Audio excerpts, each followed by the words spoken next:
Good morning, third class. Welcome to the English Reader online work class. Okay, now open your English Reader books. Open your English Reader books. Chapter number 12. सबने open कर ली? Page number 83. Okay, open your English Reader books. Chapter number 12, page number 83. Today we are gonna read this chapter and get meaning of this chapter. क्या है इस chapter में? आज हम इसकी reading करेंगे और समझेंगे कि इस chapter में क्या है. Okay? सबने अपनी books open कर ली? Everybody had opened their books? Good. Now read the chapter name aloud. The Selfish Giant. What is the meaning of the giant? Tell me. Anyone knows? किसी को पता है what is the meaning of the giant? Giant क्या होता है? एक बड़ा सा इंसान या बड़ी सी कोई भी चीज होती है जो बहुत बड़ी होती है. ओके, मतलब क्वांटिटी भी ले सकते हैं या कोई इंसान ले सकते हैं. जैसे तुम कहते हैं ना his body is very giant, मतलब उसकी जो बॉडी है वो बहुत बड़ा सा कोई इंसान हो या कोई भी एक चीज़ हो जिसके आगे आप छोटू से बच्चे लगो, तो दिस इज जाइंट. ओके, तो यानी कि द सेल्फिश जाइंट. सेल्फिश का मतलब क्या होता है? सेल्फिश का मतलब वो जिसको अपने अलावा किसी से कोई मतलब नहीं होता, बहुत अपने स्वयं में रहता है, उसको हम कहते हैं सेल्फिश. ओके, जिसको सिर्फ अपने से मतलब होता है. ठीक है, सबको समझ में आ गया? Now read it loud. Once there was a giant. एक बार वहां पे एक giant था. Once there was a giant. He had a big garden which was full of beautiful flowers, green grass and peach trees. और वो जो giant था उसके पास क्या था? एक beautiful सा गार्डन था. उस giant के पास क्या था? एक beautiful सा गार्डन था. और जो वो गार्डन था वो किससे भरा हुआ था? ब्यूटीफुल फ्लावर्स से और green grass and peach tree से. पीच ना एक तरीके का फ्रूट होता है जो कि पेड़ों पे लगता है. ओके, बहुत ही प्यारा पीच कलर का, वो ऑरेंजिश कलर का फ्रूट होता है. Okay, every summer the tree had sweet fruits. और स्वीट फ्रूट्स कब उगते थे उस पे पेड़ों पे? समर में, गर्मियों में. The tree had sweet fruits. मीठे मीठे जो पीच के जो फल थे वो कब उगते थे वहां पे? समर्स में. Okay, one day the giant had decided to visit his friends far away in the mountains. यानी कि अब जाइंट ने एक बार डिसाइड किया कि वो अपने एक फ्रेंड के पास जाएगा जो कि उसके घर से बहुत दूर था. ठीक है, माउंटेन्स से बहुत दूर था. When the giant was away.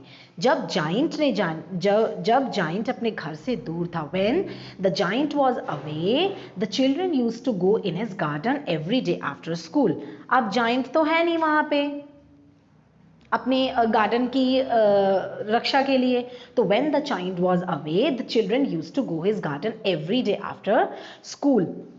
जब जाइंट चला गया वहां से तो बच्चे क्या करते थे? स्कूल के बाद फटाफट से उसके गार्डन में जाते थे और मीठे मीठे पीच के फ्रूट्स और वहां पे ग्रास थी, वहां पे बहुत ज्यादा खेलते थे.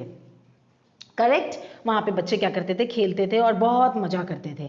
They played in the grass, climb the trees and sang the branches. Every summer they ate sweet peaches from the trees. They were very happy. और हर समर मतलब जो जाइंट था वो हर गर्मी की छुट्टियों में कहाँ जाता था? हर गर्मी में कहाँ चला जाता था? अपने फ्रेंड के पास चला जाता था. और बच्चे क्या करते थे इस तरीके में? बच्चे इस तरीके में क्या करते थे? अपनी जैसे ही स्कूल की छुट्टियां होती थी वैसे ही वो जाके वो गार्डन में चले जाते थे. गार्डन में जाते थे तो खेलते थे, ग्रास में खेलते थे, ब्रांचेस के ऊपर गाना गाते थे बैठ के. और मीठे मीठे जो स्वीट से पीचेस थे उन पीचेस को वो खाते थे. After 7 years the giant came back. और 7 साल के बाद जाइंट वापस आता है. ठीक है. When he saw the children in his garden, he was very angry. Now, 7 साल के बाद जाइंट अपने घर वापस आता है. He was very angry, very furious.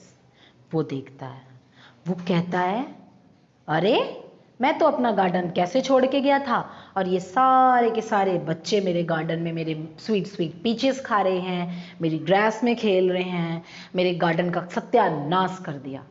अब उसको बहुत गुस्सा आता है जाइंट को। जाइंट मतलब बहुत बड़ी सी एनॉर्मस बॉडी है उसके पास, बहुत बड़ा सा है, कह सकते हैं यार टाइप ऑफ, देखें स्टोरीज में सुने होंगे भूत बड़े बड़े, तो वो जाइंट उस तरीके की एक बॉडी है, उस तरीके का एक एडजेक्टिव हम वहां पे यूज कर सकते हैं। Correct. Now come at page number 84। Go away and never come back he shouted. उसने चिल्लाया बच्चों पे, जाओ यहां से और मेरे गार्डन में दोबारा मत आना। This is my garden and nobody can play here. ये मेरा गार्डन है और यहाँ पर कोई नहीं खेल सकता। He built a high wall around the garden and wrote a notice board in a big letter, don't enter this property। उसने क्या किया, एक अपने गार्डन के, जैसे ये गार्डन है, गार्डन के इधर इधर इधर इधर इधर इधर दीवार बना दी और एक बड़ा सा एक ऐसे करके, मैं बताती हूँ, एक ऐसे करके एक नोटिस बोर्ड लगा दिया कि डू नॉट एंटर हेयर, और लिख दिया कि डू नॉट एंटर हेयर। तो डू नॉट एंटर हेयर जहां लिखा रहेगा वहां कोई जाएगा? No, because no one is allowed over there. ठीक है।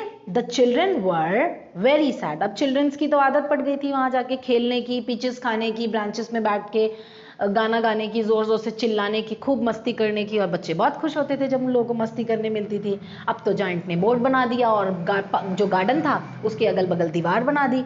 अब दीवार बना दी तो बच्चे जा भी नहीं पाते थे। ठीक है। The children were very sad every day. They walked past the walls and remembered the beautiful garden. अब गार्डन के अड़ोस पड़ोस की दीवारों के आसपास जाके बच्चे देखते थे और उनको याद आता था अपना ओल्ड टाइम कि we used to play over there. हम यहाँ पे कितने अच्छे से खेलते थे, हमें बहुत मज़ा आता था, हम पीचेस खाते थे, हम ग्रास में खेलते थे। उनको अपनी मेमोरीज याद आती थी। क्या वो एंट्री कर पाते हैं अब गार्डन में? क्योंकि जाइंट तो वापस आ गया है। अब जाइंट वापस आ गया है तो वो एंट्री नहीं कर पाते, और उसने बड़ी सी दीवारें भी बना दी थी गार्डन के पास। इतना समझ में आया सबको? सबको समझ में आया इतना? ठीक है। नाउ जो बचा हुआ है वो हम कल पढ़ेंगे। ओके। और अपने घर में आपको इसको रीड करना है और समझने की कोशिश करनी है। ओके। योर चैप्टर इज अभी आपका चैप्टर बचा हुआ है, आपकी क्लास ओवर हो गई है। ओके। घर पे रहिए और इसको पढ़िए। ठीक है। Now thank you.